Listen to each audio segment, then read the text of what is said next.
Good morning, pretty shiny peoples. Let's see if I am live. I will try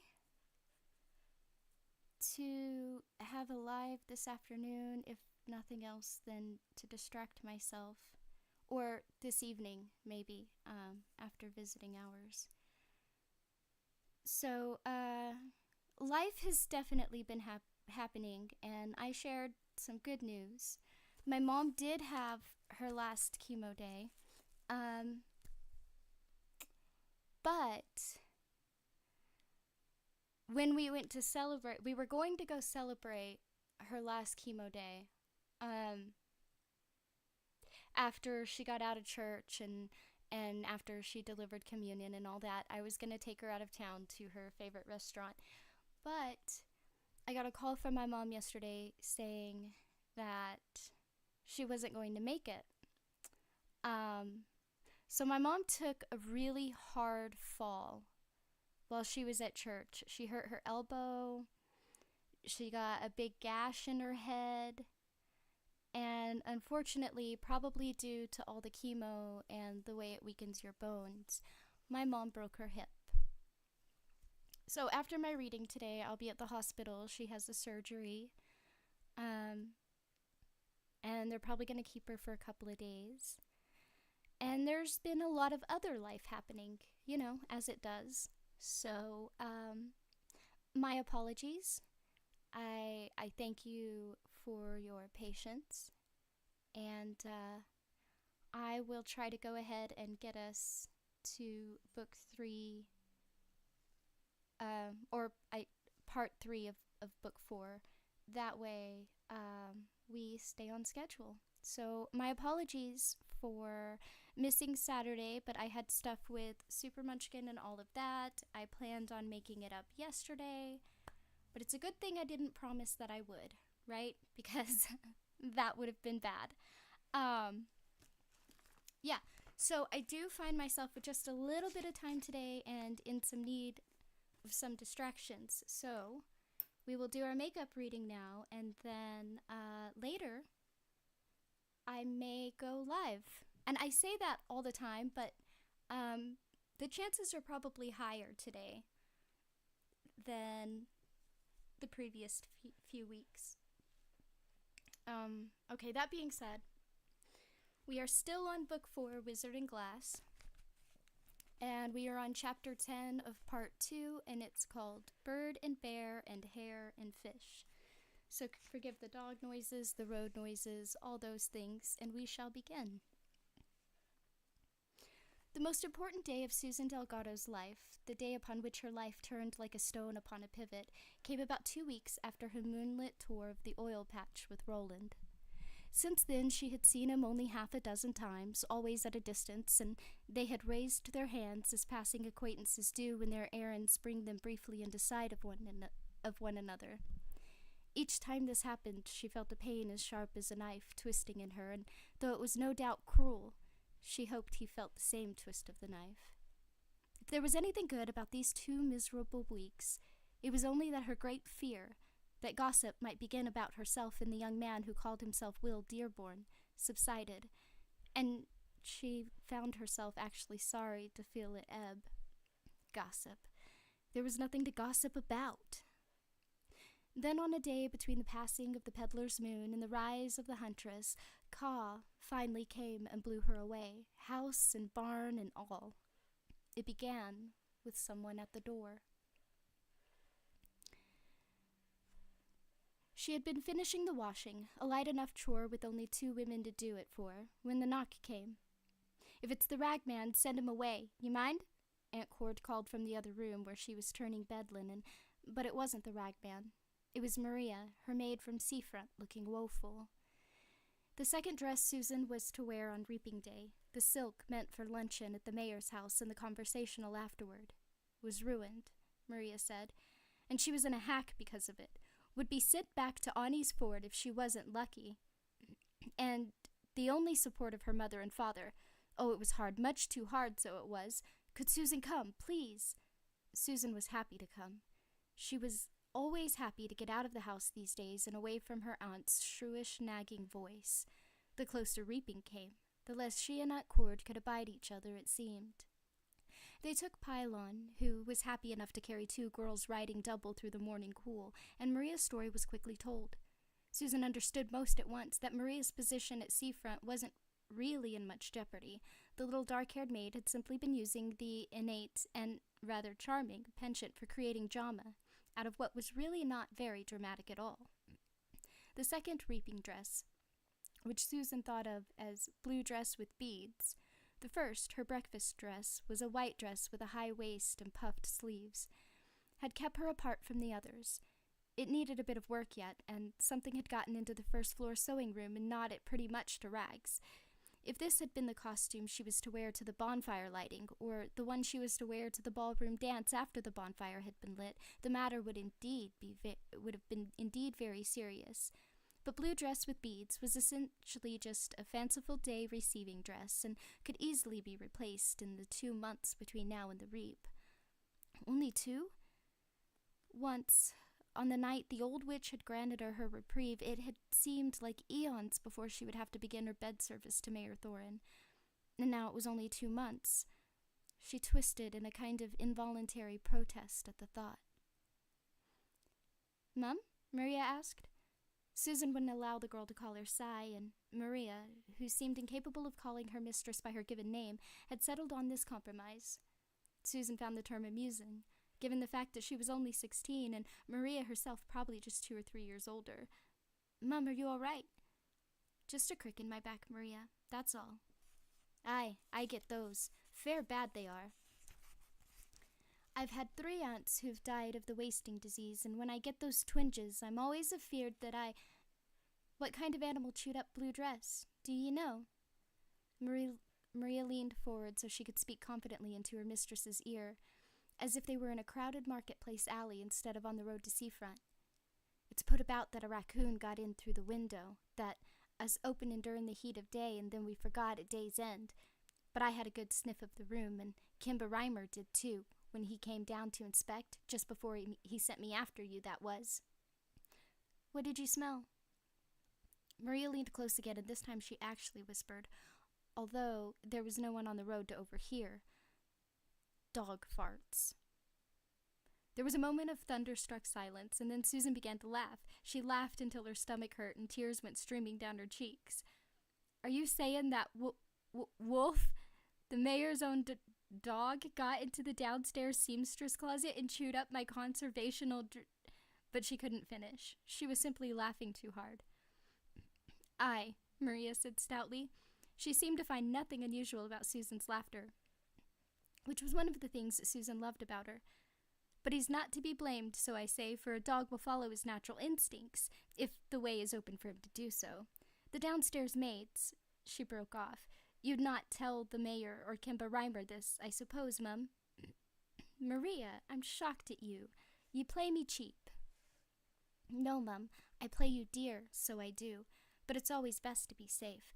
All I meant to say was that on hot days, the downstairs maids sometimes go into the sewing closet for their fives. It lies directly in the shadow of the watchtower, you know, and is the coolest room in the house, even cooler than the main receiving rooms." "I'll remember that," Susan said. She thought of holding the luncheon and conservational in the seamstress's beck beyond the kitchen when the great day came, and began to giggle again. "Go on." "Nothing more to say, Mum," Maria told her, as if all else were too obvious for conversation. "The maids eat their cakes and leave the crumbs. I reckon Wolf smelled 'em, and this time the door was left open when the crumbs was gone. He tried the dress for a second course, like—" This time they laughed together. But she wasn't laughing when she came home. Cordelia Delgado, who thought the happiest day of her life would be the one when she finally saw her troublesome niece out the door and the annoying business of her defloration finally over, bolted out of the chair and hurried to the kitchen window when she heard the gallop of approaching hooves about 2 hours after Susan had left with that little scrap of a maid to have one of her dresses refitted. She never doubted that it was Susan returning, and she never doubted it was trouble. In ordinary circumstances, the silly twist gallop would never gallop one of her beloved horses on a hot day. She watched. Nervously, dry-washing her hands as Susan pulled Pylon up in a very un-Delgado-like scrunch, then dismounted in an unladylike leap. Her braid had come halfway undone, spraying that damned blonde hair that was her vanity and her curse in all directions. Her skin was pale except for twin patches of color flaring high up on her cheekbones. Cordelia didn't like the look of those at all. Pat had always flared in the same place when he was scared or angry. She stood at the sink, now biting her lips as well as working her hands. Oh, it would be so good to see the back of that troublesome she. "Ye haven't made trouble, have ye?" she whispered as Susan pulled the saddle from Pylon's back and then led him toward the barn. "You better not have, Miss Oh-So-Young and Pretty. Not at this late date. You better not have." When Susan came in 20 minutes later, there was no sign of her aunt's strain and rage. Cordelia had put them away as one might store a dangerous weapon. A gun, say, on a high closet shelf. She was back in the rocker knitting, and the face she turned to Susan's entry had a surface serenity. She watched the girl go to the sink, pump cold water into the basin, and then splash it over her face. Instead of reaching for a towel to pat herself dry, Susan only looked out the window with an expression that frightened Cordelia badly. The girl no doubt fancied that look haunted and desperate. To Cordelia, it looked only childishly willful. "All right, Susan," she said in a calm, modulated voice. The girl would never know what a strain it was to achieve that tone, let alone maintain it, unless she was faced with a willful teenager of her own one day, that was. "What's fashed thee so?" Susan turned to her, Cordelia Delgado just sitting there in her rocker, calm as a stone. In that moment, Susan felt she could fly at her aunt and claw her thin, self-righteous face to strings, screaming, "This is your fault, yours, all yours." She felt soiled. No, that wasn't strong enough. She felt filthy, and nothing had really happened. In a way, that was the horror of it. Nothing had really happened yet. It shows," was all she said. "Of course it does," Cordelia replied. "Now tell me, girl, has he been on thee?" "Yes, no. Aunt Cord sat in her chair, knitting in her lap, eyebrows raised, waiting for more. At last Susan told her what happened, speaking in a tone that was mostly flat. A little tremble intruded toward the end, but that was all. Aunt Cord began to feel a cautious sort of relief. Perhaps more goose-girl nerves was all it came down to after all. The substitute gown, like all the substitutes, hadn't been finished off. There was too much else to do. Maria had therefore turned Susan over to blade-faced Conchetta Morgenstern, the chief seamstress, who had led Susan into the downstairs sewing room without saying anything. If saved words were gold, Susan had sometimes reflected, Conchetta would be as rich as the mayor's sister was reputed to be.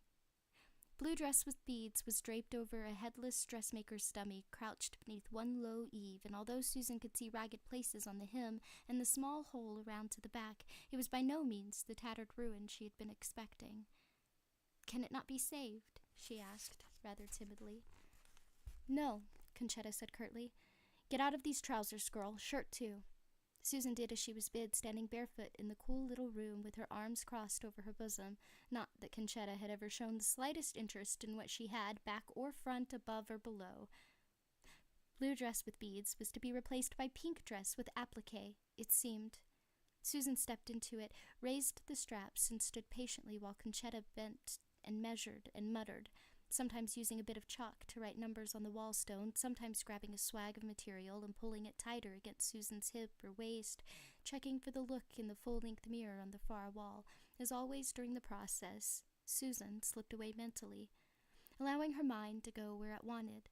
Where it wanted to go most frequently these days was into a daydream of riding along the drop with Roland. The two of them side by side, finally stopping in a willow grove she knew that overlooked the Hambry Creek. "Stand there, still as you can," Conchetta said curtly. "I be back."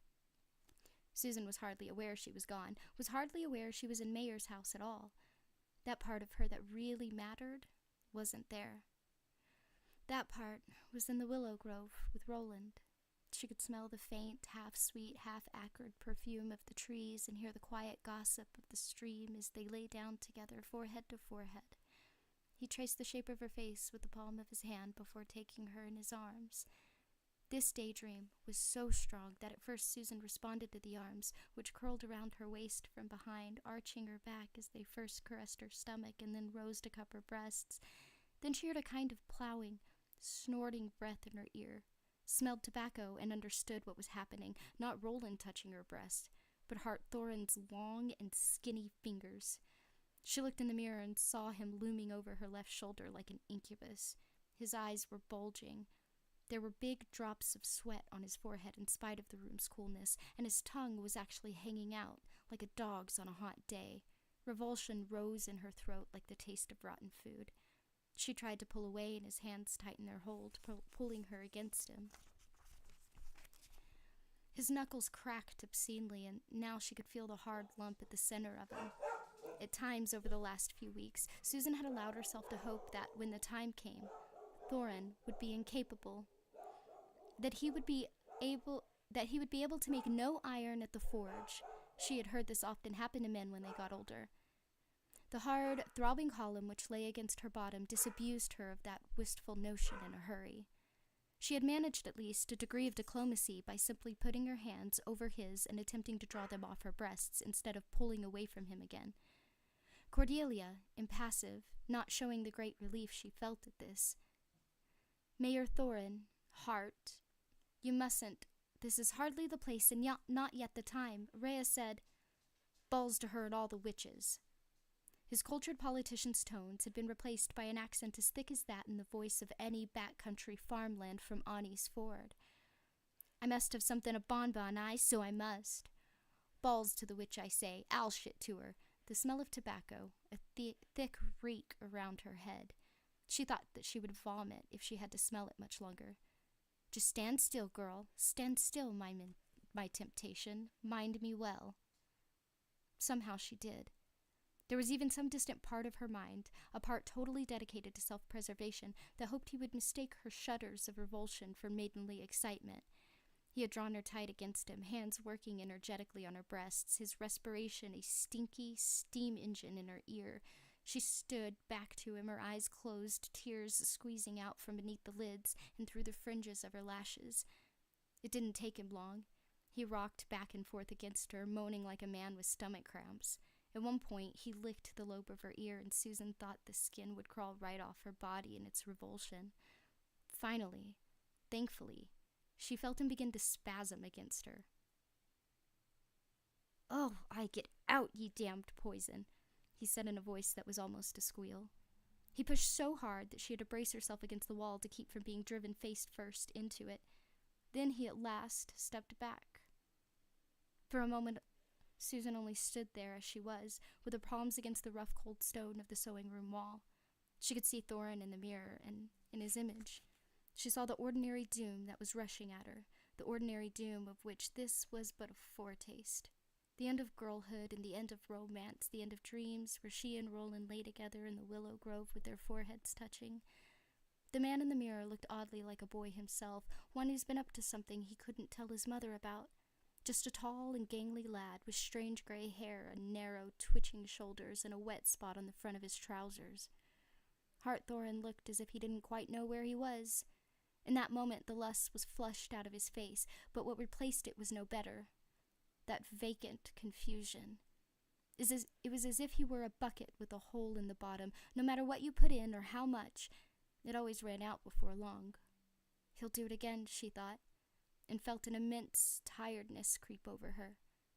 Now that he's done it once, he'll do it every chance he gets, likely. From now on, coming up here is going to be like castles, like playing castles. Thorin looked at her a moment longer, slowly, like a man in a dream. He pulled the tail of his billowy white shirt out from his pants and let it drop around him like a skirt, covering the wet spot. His chin gleamed. He had drooled in his excitement. He seemed to feel this and wiped the wetness away with the heel of one hand, looking at her with those empty eyes all the while.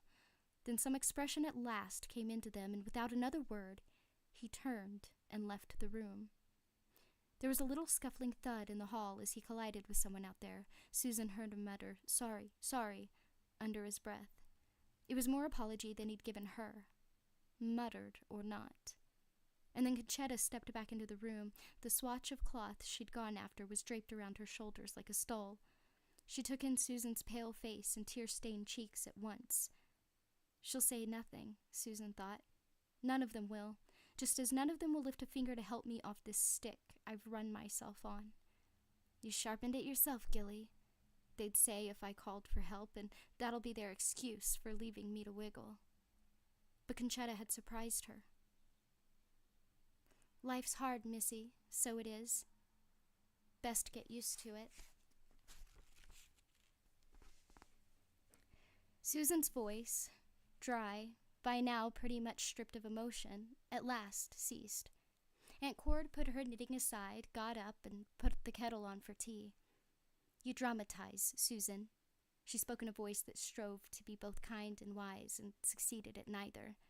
It is a trait ye get from your Manchester side. Half of them fancied themselves poets, the other half fancied themselves painters, and almost all of them spent their nights too drunk to tap dance. He grabbed your titties and gave you a dry hump, that's all. Nothing to be so upset over. Certainly nothing to lose sleep over. How would you know? Susan asked. It was disrespectful, but she was beyond caring. She thought she'd reached a point where she could bear anything from her aunt except that patronizing, worldly-wise tone of voice. It stung like a fresh scrape. Cordelia raised an eyebrow and spoke without rancor. How ye do love to throw that up to me. Aunt Cord, the dry old stick, Aunt Cord the spinster, Aunt Cord the graying virgin, aye? Well, Miss Oh-so young and pretty, virgin I might be. But I had a lover or two back when I was young, before the world moved on, you might say. Mayhap one was the great Fran Lingle. And mayhap not, Susan thought. Fran Lingle was her aunt's senior by at least 15 years, perhaps as many as 25. I felt old Tom's goat on my backside a tom or two, Susan. Aye, and on my front side as well. And were any of these lovers 60 with bad breath and knuckles that cracked when they squeezed your titties, Aunt? Did any of them try to push you through the nearest wall when the old Tom began to wag his bread and say, ba, ba, ba? The rage she expected did not come. What did was worse. An explosion close to the look of emptiness she had seen on Thorne's face in the mirror. Deed's done, Susan. The smile, short-lived and awful, flicked like an eyelid on her aunt's narrow face. Deed's done, aye? In a kind of terror, Susan cried, My father would have hated this, and hated you for allowing it to happen, for encouraging it to happen. Mayhap, Aunt Cord said, and the awful smile winked at her again. Mayhap so, and the only thing he'd hate more? The dishonor of a broken promise, the shame of a faithless child. He would want thee to go on with it, Susan. If thee would remember his face, thee must go on with it. Susan looked at her, mouth drawn down in a trembling arc, eyes filling with tears again. I've met someone I love. That was what she would have told her if she could. Don't you understand how that changes things? I've met someone I love. But if Aunt Cord could have been the sort of person to whom she could have said such a thing, Susan would likely never have been impaled on this stick to begin with. So she turned and stumbled from the house without saying anything, her streaming eyes blurring her vision and filling the late summer world with rueful color. She rode with no conscious idea of where she was going, yet some part of her must have had a very specific destination in mind, because 40 minutes later, after leaving the house, she found herself approaching the very grove of willows she had been daydreaming about when Thorin had crept up behind her like some bad elf out of a Grammer's story. It was blessedly cool in the willows. Susan tied Felicia, whom she had ridden out bareback, to a branch, and then walked slowly across the little clearing which lay at the heart of the grove.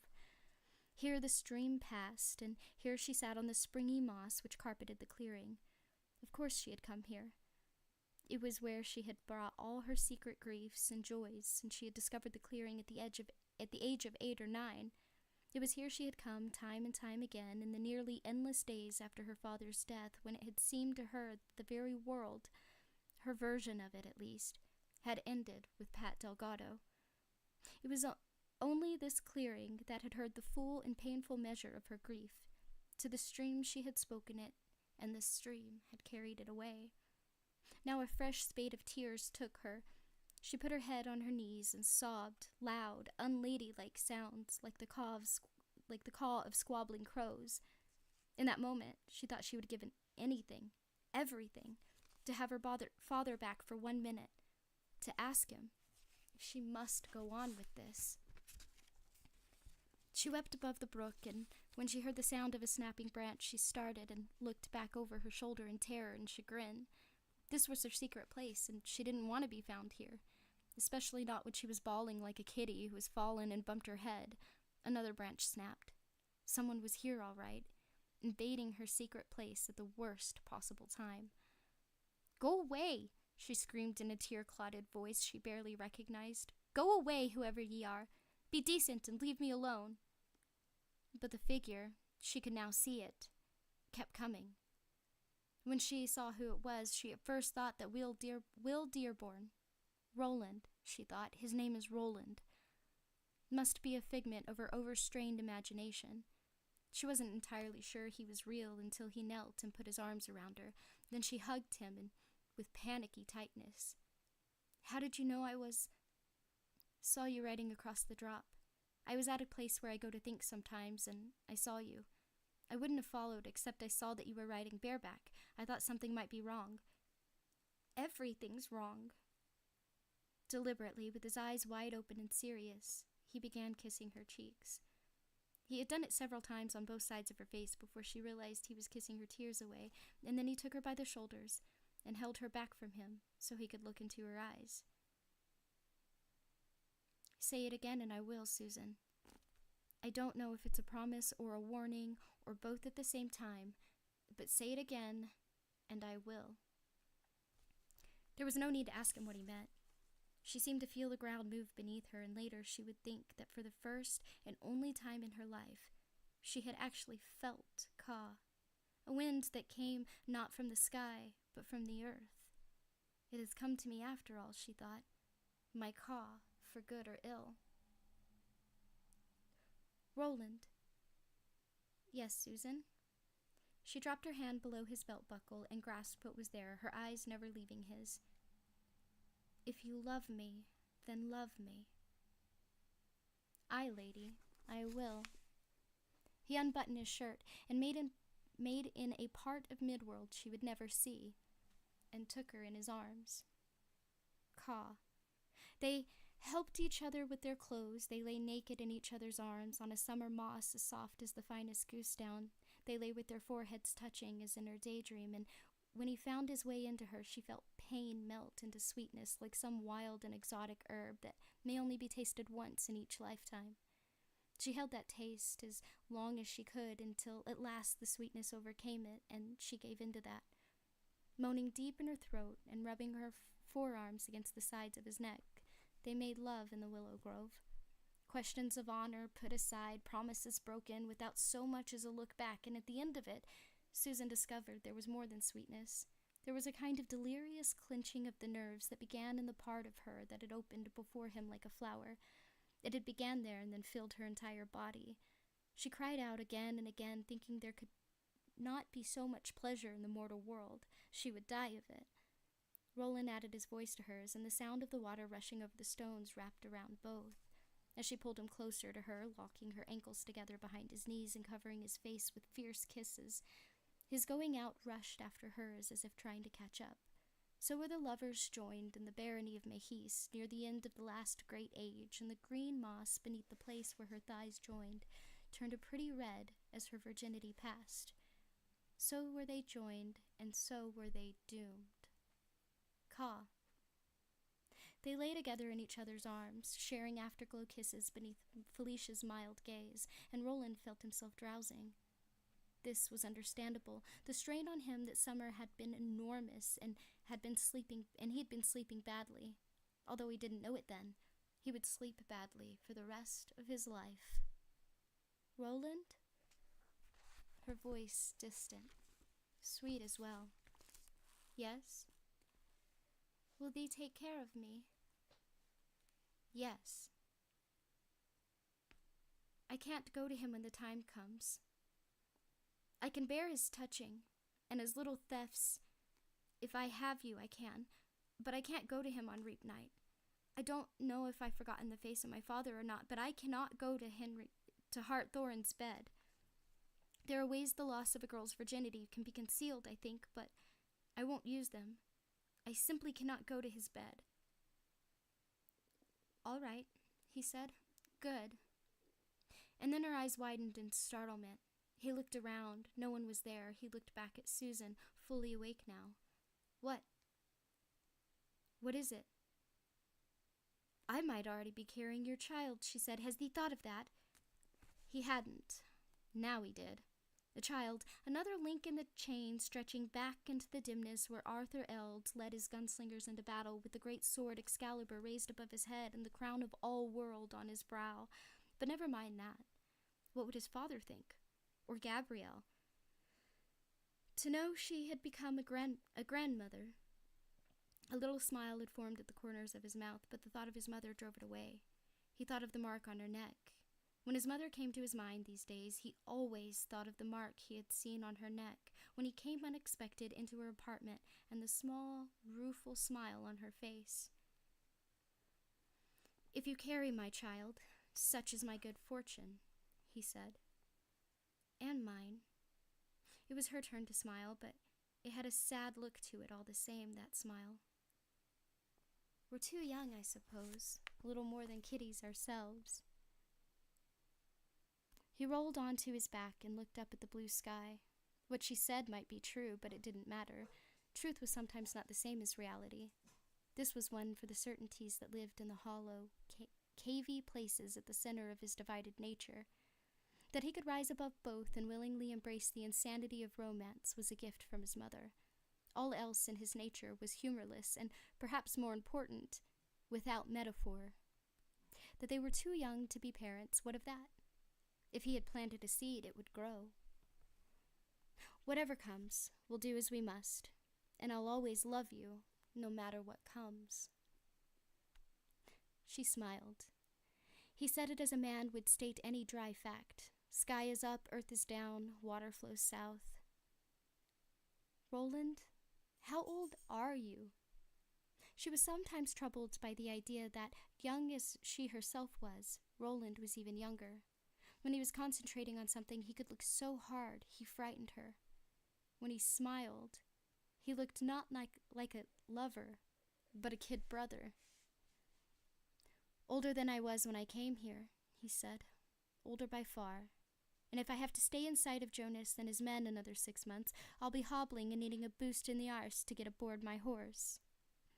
She grinned at that, and he kissed her nose. And you'll take care of me? Aye, he said, and grinned back at her. Susan nodded, then also turned her back. They lay that way, hip to hip, looking at the sky. She took his hand and placed it on her breast. As he stroked the nipple with his thumb, it raised its head, grew hard, and began to tingle. The sensation slipped quickly down her body to the place that was still throbbing between her legs. She squeezed her thighs together, and was both delighted and dismayed to find that doing so only made matters worse. "You must take care of me," she said in a low voice. "I've pinned everything on you. All else is cast aside." "I'll do my best," he said. "Never doubt it. But for now, Susan, you must go on, as you have been. There's more time yet to pass. I know that because DePape is back, and will have told his tale, but they still haven't moved in any way against us. Whatever he found out, Jonas still thinks it's in his interest to wait. That's apt to make him more dangerous when he does move, but for now, it's still castles. But after the reaping bonfire, Thorin, you'll never go to his bed. That you can count on. I'll set my warrant on it." A little shocked at her own boldness, she reached below his waist. "Here's a warrant you can set on me if you would," she said. He would, could, and did.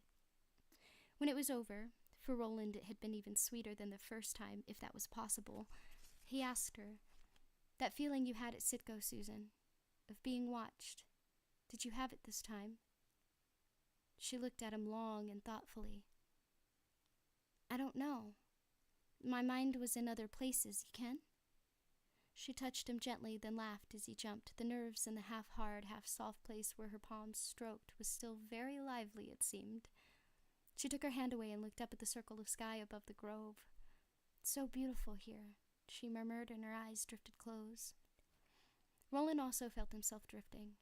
It was ironic, he thought.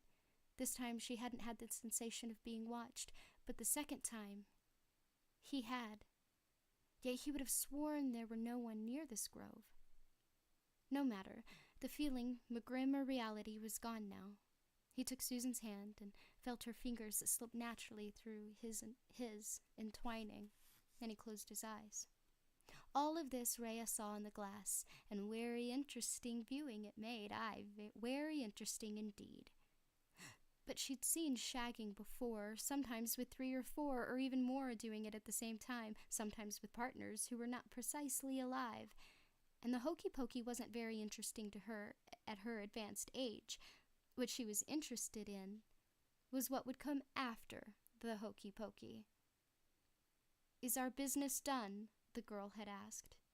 "Mayhap there's one more little thing," Rhea had responded, and then she told the impudent troll what to do. Aye, she'd given the girl very clear instructions as the two of them stood in the hut doorway, the kissing moons shining down on them as Susan Delgado slept the strange sleep, and Rhea stroked her braid and whispered instructions in her ear. Now would come the fulfillment of that interlude, and that was what she wanted to see. Not 2 babies shagging each other like they were the first 2 on earth to discover how it was done. Twice they did it with hardly a pause to natter in between. She would have given a good deal to hear that natter, too. Rhea wasn't surprised. At his young age, she supposed the brat had enough spunkum in his sack to give her a week's worth of doubles, and from the way the little slut acted, that might be to her taste. Some of them discovered it and never wanted aught else. This was one, Rhea thought. "But let's see how sexy you feel in a few minutes, you snippy bitch," she thought, and leaned deeper into the pulsing pink light thrown from the glass. She could sometimes feel that light aching in the very bones of her face, but it was a good ache. Aye, very good indeed. They were at last done, for the time being at least. They clasped hands and drifted off to sleep. "Now," Rhea murmured, "now, my little one, be a good little girl and do as you were told." As if hearing her, Susan's eyes opened, but there was nothing in them. They woke and slept at the same time. Rhea saw her gently pull her hand free of the boy's. She sat up, bare breasts against bare thighs, and looked around. She got to her feet. That was when the musty 6-legged cat jumped into Rhea's lap, wowing her for either food or affection. The old woman shrieked with surprise, and the wizard's glass at once went dark, puffed out like a candle flame in a gust of wind. Rhea shrieked again, this time with rage, and seized the cat before it could flee. She hurled it across the room into the fireplace. That was as dead a hole as only a summer fireplace can be. But when Rhea cast a bony misshapen hand at it, a yellow gust of flame rose from the single half-charred log lying there. Musty screamed and fled from the hearth with his eyes wide and his split tail smoking like an indifferently butted cigar. "Run, aye!" Rhea spat after him. "Begone, you vile cusk!" She turned back to the glass and spread her hands over it, thumb to thumb. But although she concentrated with all her might, willed until her heart was beating with the sick fury in her chest, she could do no more than bring back the ball's natural pink glow. No images appeared. This was bitterly disappointing, but there was nothing to be done. And in time she would be able to see the results of her own 2 natural eyes, if she cared to go down to town and do so. Everybody would be able to see. Her good humor restored, Rhea returned the ball to its hiding place. Only moments before she could have sunk too deep into sleep to have heard it. A warning bell went off in Roland's mind. Perhaps it was the faint realization that her hand was no longer entwined with his. Perhaps it was raw intuition. He could have ignored that faint bell, and almost did, but in the end his training was too strong. He came up from the threshold of real sleep, fighting his way back to clarity as a diver kicks for the surface of a quarry. It was hard at first, but it became easier as he neared wakefulness. His alarm grew. He opened his eyes and looked to his left. Susan was no longer there. He sat up, looked to his right, and saw nothing above the cut of the stream. Yet he felt that she was in that direction all the same. Susan? No response. He got up, looked at his pants, and Court, a visitor he never would have expected in such a romantic bower as this, spoke up gruffly in his mind. No time, maggot. He walked naked to the bank and looked down. Susan was there all right, also naked, her back to him. She had unbraided her hair. It hung loose, gold almost all the way to the lyre of her hips. The chill air rising from the surface of the stream shivered the tips of it like mist. She was down on one knee at the edge of the running water, one arm plunged into it almost to the elbow. She searched for something, it seemed. Susan! No answer, and now a cold thought came to him. She's been infested by a demon. While I slept heedless beside her, she's been infested by a demon. Yet he did not think he really believed that. If there had been a demon near this clearing, he would have felt it. Likely both of them would have felt it. The horses too, but something was wrong with her. She brought an object up from the stream bed and held it before her eyes in a dripping hand. A stone. She examined it, then tossed it back. Plunk! She reached in again, head bent, two sheafs of her hair now actually floating on the water, the stream prankishly tugging them in the direction it flowed. Susan? No response. She plucked another stone out of the stream. This one was a triangular white quartz, shattered into the shape that was almost like the head of a sphere. Susan tilted her head to the left and took a sheaf of her hair in her hand, like a woman who means to comb out a nest of tangles. But there was no comb, only the rock with its sharp edge, and for a moment longer Roland remained on the bank, frozen with horror, sure that she meant to cut her own throat out of shame and guilt over what they'd done. In the weeks to come, he had been haunted by a clear knowledge. If it had been her throat she'd intended, he wouldn't have been in time to stop her. Then the paralysis broke, and he hurled himself down the bank, unmindful of the sharp stones that gouged the soles of his feet. Before he reached her, she had already used the edge of the quartz to cut off part of the golden tress she held. Roland seized her wrist and pulled it back. He could see her face clearly now. What could have been mistaken for serenity from the top of the bank now looked like what it really was. Vacuity. Emptiness. When he took hold of her, the smoothness of her face was replaced by a dim and fretful smile. Her mouth quivered as if she felt distant pain, and an almost formless sound of negation came from her mouth. Some of her hair she had cut off lay on her thigh like gold wire. Most had fallen into the stream and been carried away. Susan pulled against Roland's hand, trying to get the sharp edge back to her hair, wanting to continue her mad barbering.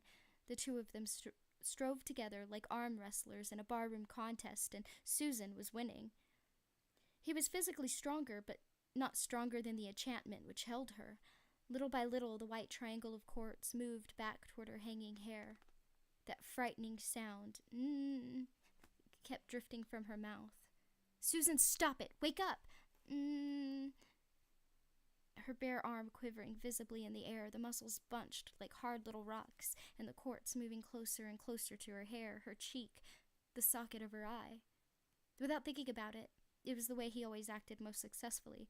Roland moved his face close to the side of hers, giving up another 4 inches to the fist, holding the stone in order to do it. He put his lips against the cup of her ear and then clucked his tongue against the roof of his mouth, clucked side mouth, in fact. Susan jerked back from that sound, which must have gone through her head like a sphere. Her eyelids fluttered rapidly, and then pressure she was exerting against Roland's grip eased a little. He took the chance and twisted her wrist. Ow! Ow! The stone flew out of her opening hand and splashed into the water. Susan gazed at him, now fully awake, her eyes filled with tears and bewilderment. She was rubbing her wrist, which, Roland thought, was likely to swell. "Ye hurt me, Roland. Why did ye hurt me?" She trailed off, looking around. Now not just her face, but the whole set of her body expressed bewilderment. She moved to cover herself with her hands, then realized they were still alone, and dropped them to her sides. She glanced over her shoulder at the footprints, all of them bare, leading down the bank. "How did I get down here?" she asked. "Did thee carry me, after I fell asleep, and why did thee hurt me? Roland, I love thee. Why did thee hurt me?"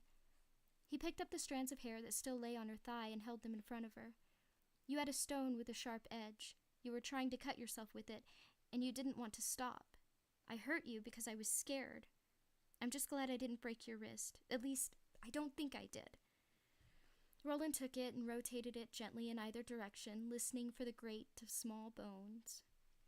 He heard nothing, and the wrist turned freely. As Susan watched, stunned and confused, he raised it to his lips and kissed the inner part above the delicate tracery of veins.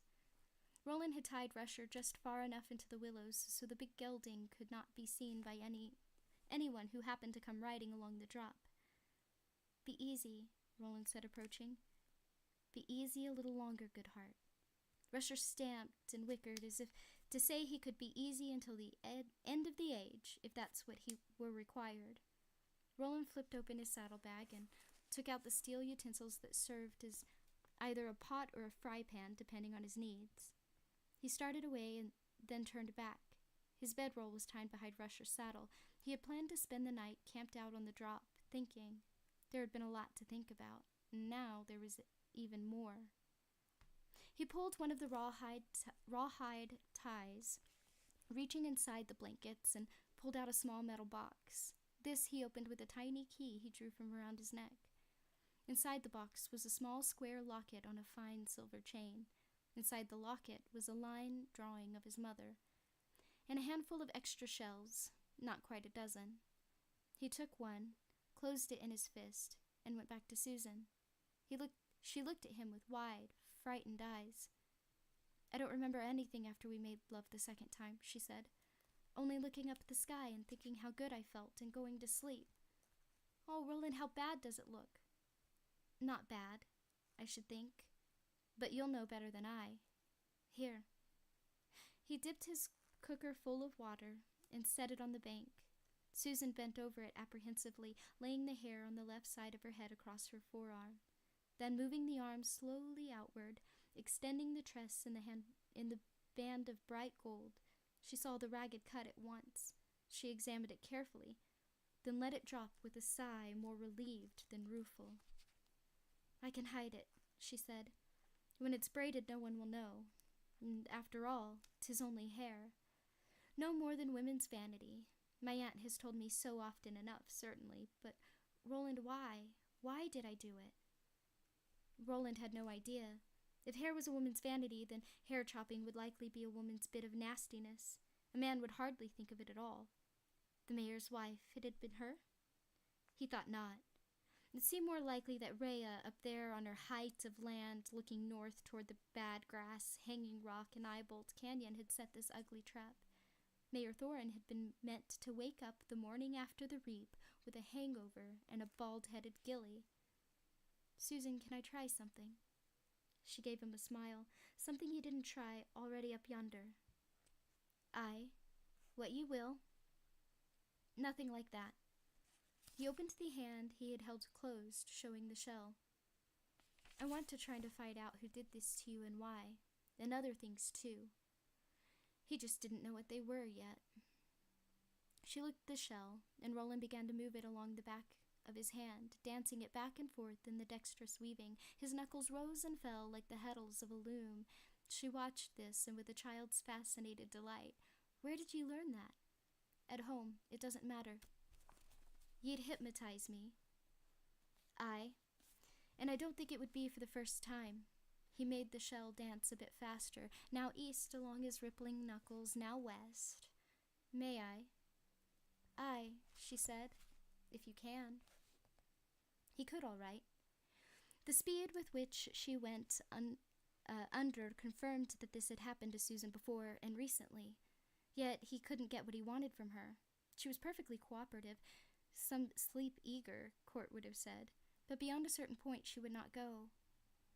It wasn't decorum or modesty either. As she slept open-eyed before the stream, she told him in a far-off but calm voice about the old woman's examination, the way Rhea had tried to fiddle her up.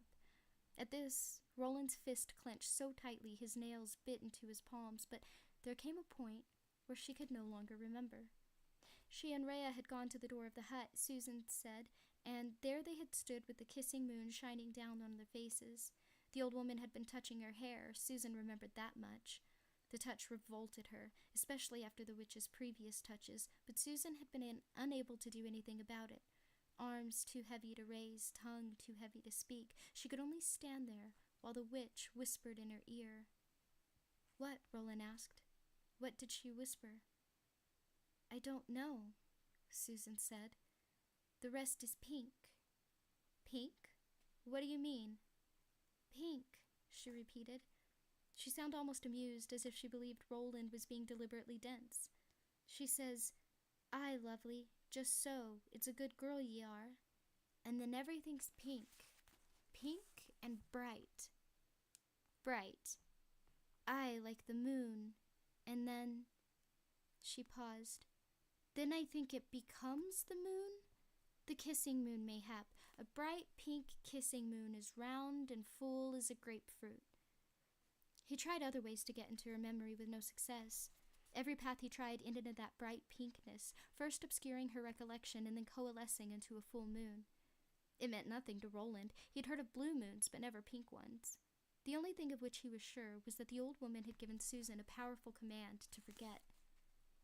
He considered taking her deeper. She would go, but didn't dare. Most of his experiences came from hypnotizing his friends, classroom exercises that were larky and occasionally spooky. Always there had been Court or Vinay present to make things right if they went off track. Now there were no teachers to step in. For better or worse, the students had been left in charge of the school. What if he took her deep and couldn't get her back up again? And he had been told there were demons in the below mind as well. If you went down to where they were, they sometimes swam out of their caves to meet you. All other considerations aside, it was getting late. It wouldn't be prudent to stay here much longer. "Aye, Roland, I hear you very well." "Good. I'm going to say a rhyme. You'll wake up as I say it. When I'm done, you'll be wide awake and remember everything we've said. Do you understand?" "Aye." "Listen. Bird and bear and hare and fish, give my love her fondest wish." Her smile, as she rose to consciousness, was one of the most beautiful things he had ever seen. She stretched, then put her arms around his neck and covered his face with kisses. You, she said. "You're my fondest wish, Roland. You're my only wish. You and you, forever and ever." They made love again there on the bank beside the babbling stream, holding each other as tightly as they could, breathing into each other's mouths and living on each other's breath. You. 20 minutes later, he boosted her into Felicia's back. Susan leaned down, took his face in her hands, and kissed him soundly. "When will I see ye again?" she asked. "Soon, but we must be careful." "Aye, careful as two lovers ever were, I think. Thank God they's clever." "We can use Shimi if we don't use him too often." "Aye, and, Roland, do you know the pavilion in Greenheart, close to where they serve tea and cakes and things when the weather's fair?" Roland did. 50 yards or so up Hill Street from the jail and the town gathering hall. Greenheart was one of the most pleasant places in town, with its quaint paths, umbrella-shaded tables, grassy dancing pavilion, and menagerie. "There's a rock wall at the back," she said, "between the pavilion and the menagerie. If you need me badly—" "I'll always need you badly," he said. She smiled at his gravity. "There's a stone on one of the lower courses, a reddish one. You'll see it. My friend Amy and I used to leave messages there for each other when we were little girls. I'll look there when I can, and ye do the same." "Aye. Shimmy would work for a while if they were careful. The red rock might also work for a while if they were careful. But no matter how careful they were, they would slip eventually, because the big coffin hunters now probably knew more about Roland and his friends than Roland ever would have wished. But he had to see her, no matter what the risks.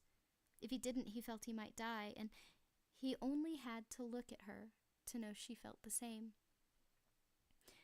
"Watch special for Jonas and the other two," he said. "I will. Another kiss if ye favor." He kissed her gladly and would just as gladly have pulled her off the mare's back and for a fourth round, but it was time to stop being delirious and start being careful. "Fare you well, Susan. I love you." He paused and then smiled. "I love thee, and I thee, Roland. What heart I have is yours." She had a great heart, he thought, as he slipped through the willows, and already he felt its burden on his own. He waited until he felt sure she must be well away. Then he went back to Rusher and rode off in the opposite direction, knowing that a new and dangerous phase of the game had begun. Not too long after Susan and Roland had parted, Cordelia Delgado stepped out of the Hambry Mercantile with a box of groceries and a troubled mind. The troubled mind was caused by Susan, of course, always Susan, and Cordelia's fear that the girl would do something stupid before reaping finally came around. These thoughts were snatched out of her mind just as hands, strong ones, snatched the box of groceries from her arms. Cordelia, cawed in surprise, shaded her eyes against the sun and saw Eldred Jonas standing there between the bear and turtle totems, smiling at her. His hair, long and white, and beautiful in her opinion, lay over his shoulders. Cordelia felt her heart beat a little faster. She had always been partial to men like Jonas, who could smile and banter their way to the edge of risqueness, but who carried their bodies like blades. "I startled you. I cry your pardon, Cordelia." "Nay," she said, sounding a little breathless to her own ears. "It's just the sun, so bright at this time of day. I'd help you a bit on your way, if you give me leave. I'm only going up high as far corner, then I turn up the hill, but may I help you that far?" "With thanks," she said. They walked down the steps and up the broad sidewalk, Cordelia looking around in little pecking glances to see who was observing them. She, beside the handsome Cy Jonas, who just happened to be carrying her goods. There was a satisfying number of onlookers. She saw Millicent Ortega, for one, looking out of Anne's dresses with a satisfying "oh" of surprise on her stupid cow's puss. "I hope you don't mind me calling you Cordelia." Jonas shifted the box, which she'd needed 2 hands to carry, casually under one arm. "I feel, since the welcoming dinner at Mayor Thorne's house, that I know you." "Cordelia's fine. And may I be Eldred to you?" "I think Mr. Jonas will do a bit longer," she said, then favored him with what she hoped was a coquettish smile. Her heart beat faster yet. It did not occur to her that perhaps Susan was not the only silly goose in the Delgado family. "So be it," Jonas said with a look of disappointment so comical that she laughed. "And your niece, is she well?" "Quite well, thank you for asking. A bit of a trial sometimes. Was there ever a girl of 16 who wasn't?" "I suppose not. Yet you have additional burdens regarding her this fall. I doubt if she realizes that, though." Cordelia said nothing. 'Twouldn't be discreet, but gave him a meaningful look that said much. "Give her my best, please." "I will." But she wouldn't. Susan had conceived a great and irrational, in Cordelia's view, dislike for Mayor Thorne's regulators. Trying to talk her out of these feelings would likely do no good. Young girls thought they knew everything. She glanced at the star peeking unobtrusively out from beneath the flap of Jonas's vest. "I understand you've taken on an additional responsibility in your undeserving town, Cy Jonas." "Aye, I'm helping out Sheriff Avery," he agreed. His voice had a reedy little tremble which Cordelia found quite endearing somehow. "One of his deputies. Claypool, his name is."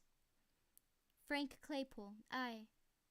Fell out of his boat and broke his leg." "How do you fall out of a boat and break your leg, Cordelia?" She laughed merrily. The idea that everyone in Hambry was watching them was surely wrong. But it felt that way, and the feeling was not unpleasant. And said she didn't know. He stopped on the corner of High and Camino Vega, looking regretful. "Here's where I turn." He handed the box back to her. "Are you sure you can carry that? I suppose I could go on with you to your house." "No need, no need. Thank you, Eldred." The blush which crept up her neck and cheek felt as hot as fire, but the smile was worth every degree of heat. He tipped her a little salute with 2 fingers and sauntered up the hill towards the sheriff's office. Cordelia walked on home. The box, which had seemed such a burden when she stepped out of the mercantile, now seemed to weigh next to nothing. This feeling lasted for half a mile or so, but by the time her house came into view, she was once again aware of the sweat trickling down her sides and the ache in her arms. Thank the gods, summer was almost over. And wasn't that Susan just leading her mare in through the gate? "Susan," she called. Now enough returned to earth for her former irritation with the girl to sound clear in her voice. "Come and help me, for I drop this and break the eggs." Susan came, leaving Felicia to crop grass in the front yard. 10 minutes earlier, Cordelia would have noticed nothing of how the girl looked. Her thoughts had been too wrapped up in Eldred Jonas to admit much else, but the hot sun had taken some of the romance out of her, and her head returned her feet to earth. And as Susan took the box from her, handing it almost as easily as Jonas had done, Cordelia thought she didn't care much for the girl's appearance. Her temper had changed, for one thing, from the half-hysterical confusion in which she'd left to a pleasant and happy-eyed calmness. That was the Susan of previous years to the sleeve and seam, but not this year's moaning, moody beast-beater. There was nothing else Cordelia could put a finger on except... But there was actually one thing. She reached out and grasped the girl's braid, which looked uncharacteristically sloppy this afternoon.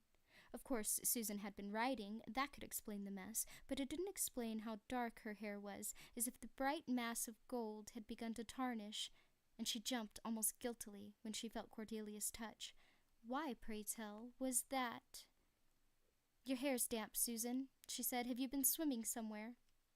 "Nay, I stopped and ducked my head at the pump outside Hookie's barn. He doesn't mind. 'Tis a deep well he has. It's so hot. Perhaps there'll be a shower later. I hope so. I gave Felicia to drink as well." The girl's eyes were as discreet and as candid as ever, but Cordelia thought there was something off in them just the same. She couldn't say what. The idea that Susan might be hiding something large and serious did not immediately cross Cordelia's mind. She would have said her niece was incapable of keeping a secret any greater than a birthday present or a surprise party, and not even such secrets as those for more than a day or two. And yet something was off here. Cordelia dropped her fingers to the collar of the girl's riding shirt. "Yet this is dry." "I was careful," she said, looking at her aunt with puzzled eye. "Dirt sticks worse to a wet shirt. You taught me that, Aunt." "You flinched when I touched your hair, Susan." "Aye," Susan said, "so I did.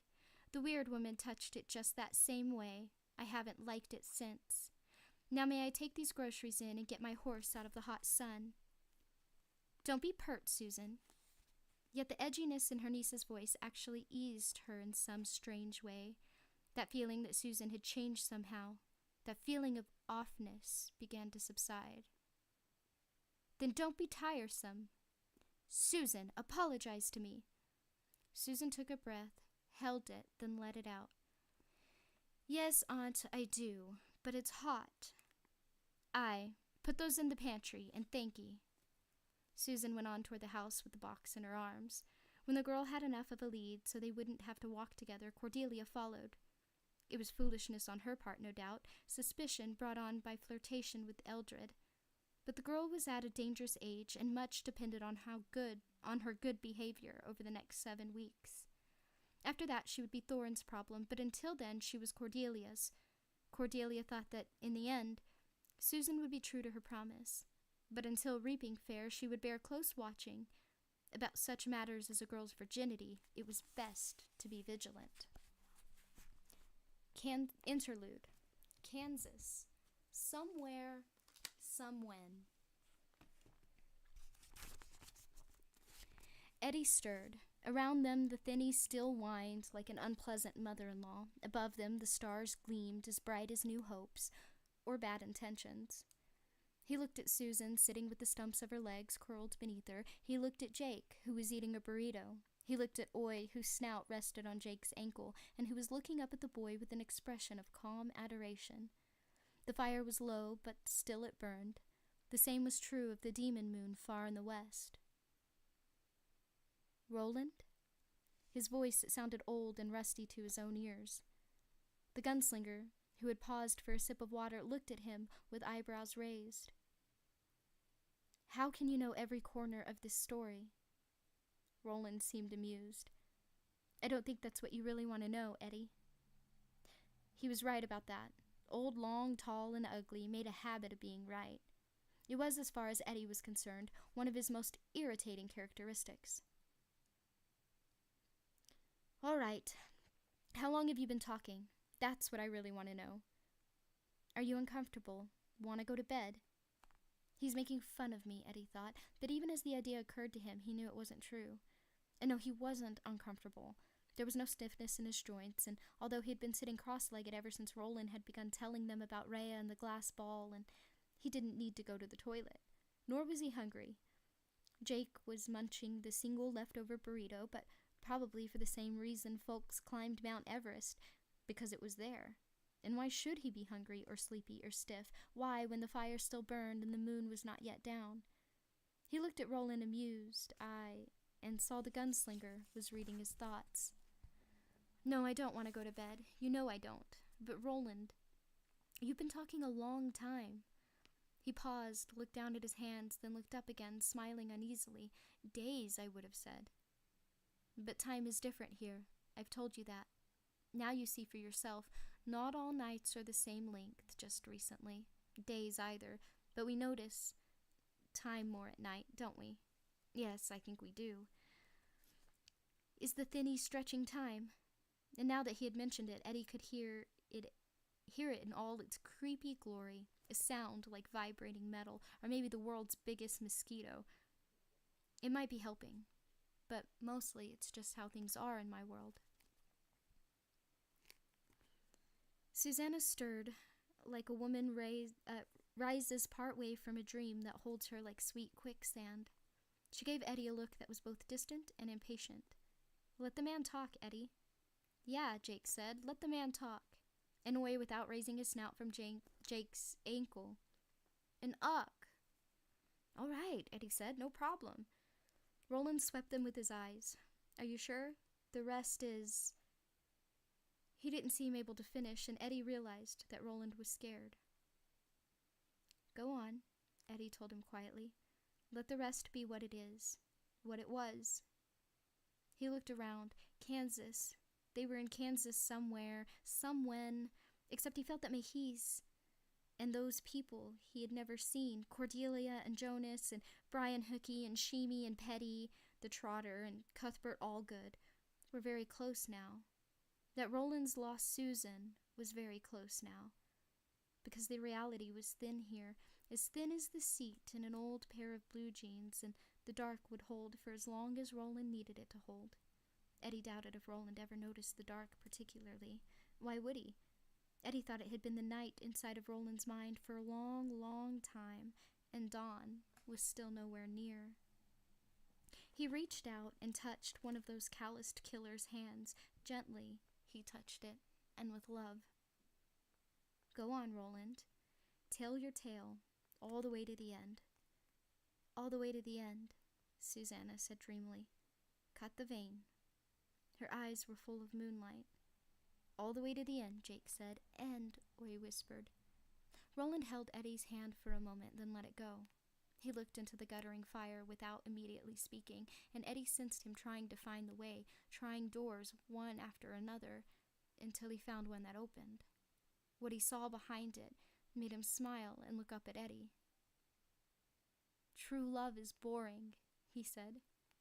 "Say what?" "True love is boring," Roland repeated, "as boring as any other strong and addicting drug. And as with any other strong drug." And there it stops. Next week, we will begin part 3, Come Reap. I'm glad I got to make it up to you guys. I still plan on doing a stream pretty soon. Thanks so much for stopping by and for being part of the book club and or the streams, whichever you participate in. If you guys would like me to start having streams to talk about the book, I will. But I know that a lot of you who listen to the book club streams don't often type a lot. And I don't know if you want to join a panel or not either, and that's fine too. So you guys just let me know. And later days, pretty shiny peoples. Don't forget to smile and laugh and have fun and all that good stuff.